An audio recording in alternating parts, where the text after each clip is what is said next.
इस दिन के लिए हम आपका धन्यवाद करते हैं। सारा आदर महिमा हम आपको देते हैं। पिता परमेश्वर, ये समय जो आपने हमको दिया है उसके लिए हम आपका धन्यवाद करते हैं। पिता परमेश्वर, आप हम लोगों को यहाँ लेके आए हैं, उसके लिए हम धन्यवाद करते हैं, क्योंकि पिता परमेश्वर असंभव को संभव बनाने वाले परमेश्वर आप हैं। पिता परमेश्वर, आज जो आप अपने वचनों से हम लोगों से बातें करने वाले हैं, परमेश्वर प्रार्थना करते हैं कि पिता परमेश्वर आपके इन वचनों के अनुसार हम कार्य करने वाले बने, और पिता परमेश्वर आपके वचन हमारे हृदय में रहे। धन्यवाद देते हैं, सारा आदर महिमा हम आपको देते हैं, यीशु मसीह के नाम से, आमीन। परमेश्वर का जो अभी मैं बता रहा था कि यहोशू की पत्री उसका पहला अध्याय और 8वां वचन, उसमें ऐसे लिखा है, व्यवस्था की यह पुस्तक तेरे चित्त से कभी न उतरने पाए, इसी में दिन रात ध्यान दिए रहना, इसलिए कि जो कुछ उसमें लिखा है उसके अनुसार करने की तू चौकसी करे, क्योंकि ऐसा ही करने से तेरे सब काम सफल होंगे और तू प्रभावशाली होगा। तो ये व्यवस्था की ये पुस्तक, अर्थात ये जो हमारी बाइबल है, जो पवित्र शास्त्र है, इसमें परमेश्वर ने व्यवस्था के बारे में बताया कि परमेश्वर के राज्य की कैसे, और हमारे अधिकार बताए हैं। तो इसलिए है कि जो कुछ उसमें लिखा है, अब अगर हमको यही नहीं पता कि इसमें क्या लिखा है, तो हम अपना अधिकार किसके ऊपर दिखाएंगे? ठीक है, क्योंकि अब हमको एक चीज पता होनी चाहिए कि जो इसमें लिखा है वो कितना प्रभावशाली है। परमेश्वर के वचन में जब ये लिखा है कि व्यवस्था की यह पुस्तक तेरे चित्त से कभी उतरने ना पाए, इसी में दिन रात ध्यान दिए रहना, इसलिए जो कुछ उसमें लिखा है उसके अनुसार कर। अब इसमें क्या लिखा है? एक तो हमको यह पता होना चाहिए कि इसमें क्या लिखा है। ये देखा है कि बहुत बार अगर हम इफिसियों की पत्री उसका 6ठा अध्याय और उसका हम 11 वचन से पढ़ते हैं, 6:11, उसमें लिखा है कि परमेश्वर के सारे हथियार बांध लो कि तुम शैतान की युक्तियों के सामने खड़े रह सको। और परमेश्वर के अधिकार हमको पता, हथियार हमको कैसे पता चलेंगे? जब हमको व्यवस्था की पुस्तक में जो लिखा वही नहीं पता। तो इसमें यह लिखा है कि परमेश्वर के सारे हथियार बांध लो कि तुम शैतान की युक्तियों के सामने खड़े रह सको। 12 कहता है, क्योंकि हमारा यह मल्ल युद्ध लहू और मांस से नहीं, परंतु प्रधानों से और अधिकारियों से और इस संसार के अंधकार के हाकिमों से और उस दुष्टता की आत्मिक सेनाओं से है जो आकाश में है। यानी कि अगर परमेश्वर के सारे हथियार हैं हमारे पास, तभी तो हम अपना ये मल्ल युद्ध इन लोगों से लड़ सकते हैं। और ये मल्ल युद्ध हमारा मांस और लहू से नहीं है। कितनी बार हम लोग देखते हैं ये वो बोलते हैं उनके ऊपर दुष्ट आत्मा आ गई,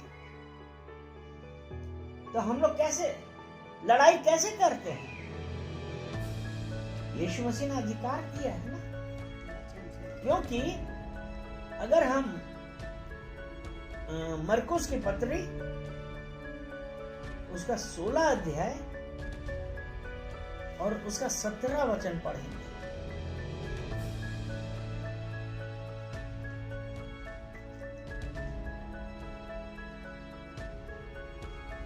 मरकुस 16 और उसका 17, विश्वास करने वालों में ये चिन्ह होंगे कि वे मेरे नाम से दुष्ट आत्माओं को निकालेंगे, नई नई भाषा बोलेंगे, सांपों को उठा लेंगे, और यदि वे प्राणनाशक वस्तु भी पी जाएं तो भी उनकी कुछ हानि ना होगी। वे बीमारों पे हाथ रखेंगे और वे चंगे हो जाएंगे। वो दुष्ट आत्माओं को निकालेंगे। यानी कि ये दुष्ट आत्माएं में लहू और मांस तो नहीं है ना, क्या है? परमेश्वर का वचन है। और परमेश्वर के वचन कैसे हैं? परमेश्वर का वचन जो मल युद्ध, और जो परमेश्वर का वचन 6:13 से लेकर हम 17 तक, परमेश्वर के सारे हथियार बांध लो कि तुम बुरे दिन में सामना कर सको और सब कुछ पूरा करके स्थिर रह सको। इसलिए सत्य से अपनी कमर कस के और धार्मिकता की झिलम पहनकर और पांव में मेल के सुसमाचार की तैयारी के जूते पहनकर और इन सब के साथ विश्वास की ढाल लेकर स्थिर रहो, जिससे तुम उस दुष्ट के सब जलते हुए तीरों को उठा सको। विश्वास की ढाल, यीशु मसीह के ऊपर विश्वास की। और 17 कहता है, और उद्धार का टोप और आत्मा की तलवार जो परमेश्वर का वचन है ले लो। अभी हमने पढ़ा था कि व्यवस्था की यह पुस्तक तेरे चीज से उतरने ना पाए, और उसमें यह था तभी तेरे सब कार्य सफल होंगे। यह ना कि जो कुछ उसमें लिखा है उसमें ध्यान लगा, दिन रात दिन ध्यान रहना है ना उसके अनुसार, क्योंकि ऐसा ही करने से सब काम सफल होंगे, तू प्रभावशाली होगा। और यहां पे हमने अभी पढ़ा, उद्धार का टोप पहन लो, आत्मा की तलवार जो परमेश्वर का वचन है। जब हमको परमेश्वर का वचन पता है तो हमको यह भी पता होना चाहिए कि परमेश्वर का वचन कितना ताकतवर है। परमेश्वर का वचन कितना ताकतवर है ये हम पढ़ेंगे इब्रानियों की पत्री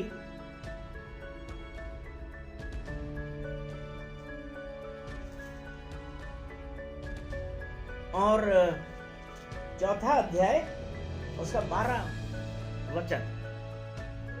इब्रानियों की पत्री 4 अध्याय 12 वचन। हिब्रूज चैप्टर 4 वर्स 12 जो परमेश्वर के वचन हैं। परमेश्वर के वचन कैसे हैं? परमेश्वर के वचन, अब हमको ये पता होना चाहिए, अभी जो हमने पढ़ा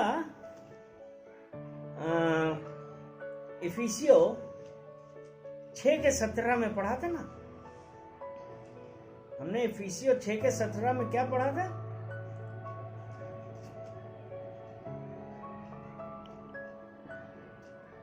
कि उद्धार का टोप और आत्मा की तलवार जो परमेश्वर का वचन है ले लो।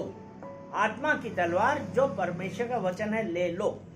यानी कि जब यहां पे ये कहा कि आत्मा की तलवार जो परमेश्वर का वचन है ले लो, अब वो परमेश्वर का वचन कैसा है हमको ये भी तो पता होना चाहिए ना। और ये इसीलिए यहोशू 1:8 में ये कहा था ना कि व्यवस्था की ये पुस्तक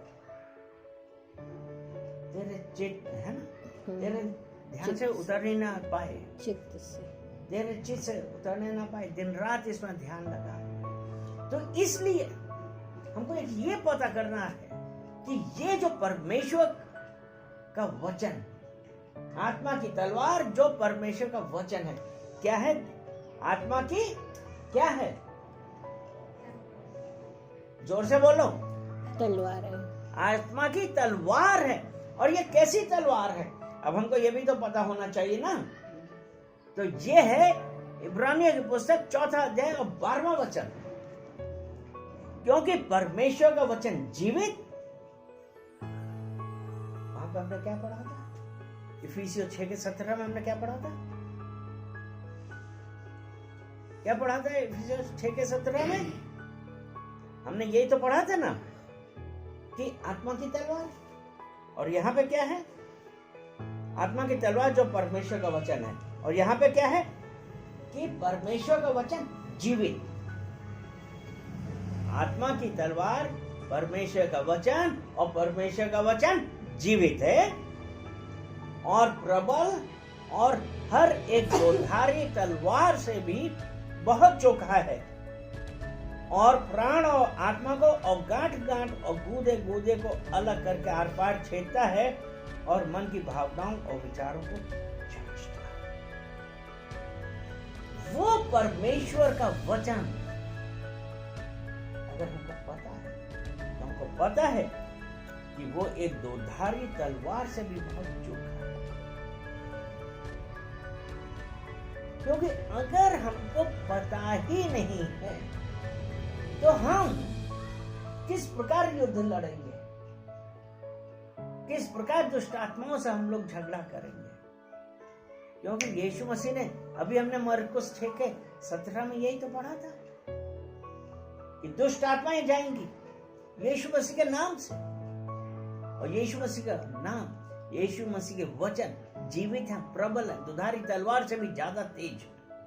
तो आज हमारे लिए ये जरूरी है, हमको पता चलना चाहिए, पता होना चाहिए कि परमेश्वर के वचन हमारे अंदर होने चाहिए, तभी तो हम परिस्थितियों पर विजय पा सकते हैं। जब अगर हमको यही नहीं पता तो हम किस प्रकार युद्ध लड़ेंगे। हालेलुया। तो इसलिए जब हम परमेश्वर के वचनों के अनुसार चलते हैं, और दूसरा एक जो हमारे लिए और एक बहुत इंपॉर्टेंट बात है कि परमेश्वर के जो वचन है ना, परमेश्वर ने लोगों से क्या कहा है, परमेश्वर ने अपने वचनों के बारे में क्या कहा है, कि परमेश्वर के वचन क्या कर सकते हैं। ये हम यिर्मयाह की पुस्तक उसका 5वां अध्याय और 14 वचन, अभी हमने पढ़ा कि वो दुधारी तलवार से भी तेज है। अब परमेश्वर का वचन एक और है, बहुत इंपॉर्टेंट बात बतलाता है।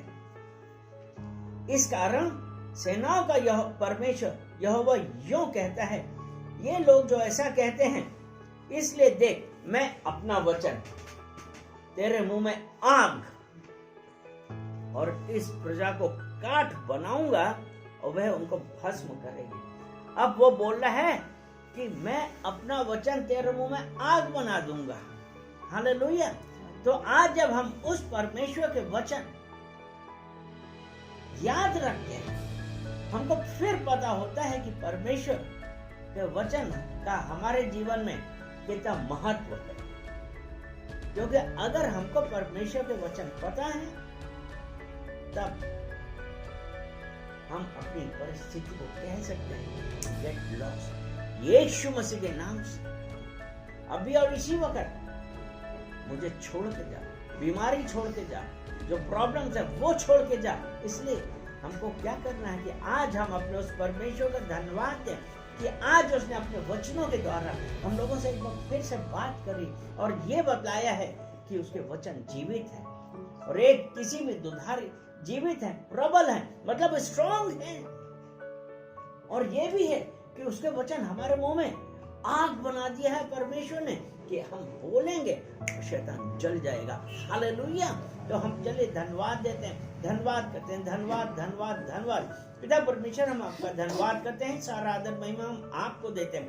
पिता परमेश्वर, इन वचनों के लिए जो पिता परमेश्वर आपने हम लोगों को दिए हैं, पिता परमेश्वर इन वचनों के द्वारा पिता परमेश्वर आपने हम लोगों से बातें करी और हम लोगों को बतलाया कि आपके वचन जीवित है, प्रबल है और किसी भी दुधारी तलवार से तेज है। पिता परमेश्वर, हम धन्यवाद देते हैं, सारा आदर महिमा हम आपको देते हैं और प्रार्थना करते हैं कि पिता परमेश्वर कि हम आपके वचनों में स्ट्रांग बने, प्रबल हो, शक्तिशाली हो और पिता परमेश्वर किसी भी परिस्थिति में, किसी भी सिचुएशन में पिता परमेश्वर हम उस परिस्थिति का सामना कर सके, क्योंकि मुझे पता है कि मेरा यहोवा मेरे साथ है, उसके जीवित वचन मेरे पास है।